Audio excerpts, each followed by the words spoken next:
Mula sa isang baryo sa bayan ng Lawak, lalawigan ng Pangasinan, matatagpuan ng isang batang masigasig at maabilidad. Ang makapagtapos ng pag-aaral ang isa sa kanyang mga pangarap. Ngunit sa buhay na walang kasiguraduhan, tanging pagsusumikap ang masasandalan. Hindi matatakasan na ang pagbabanat ng buto ay maagang maranasan. Ako si Alea at ito ang aking kwento. Ako po si Alea May A. Aris, 18 taong gulang, taga Nanbagatan, Lawak, Pangasinan, at ako po ay na-profile bilang isang child laborer noong taong 2022. Lumaki po kami sa payak na pamumuhay, kung saan ang aking nanay po ay nagtatrabaho sa bukid at ang aking tatay ay nagtatrabaho bilang isang security guard.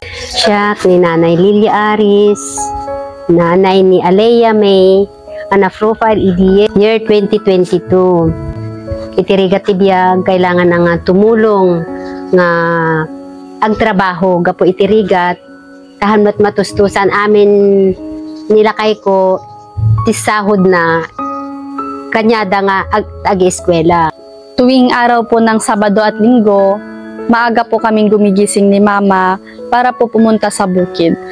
Naggagatod po kami ng tabako. Minsan po may mga araw na kailangan ko pong lumiban sa paaralan upang makakuha po ng pambayad sa mga project po namin. Araw-araw pong nasa mainit po kami.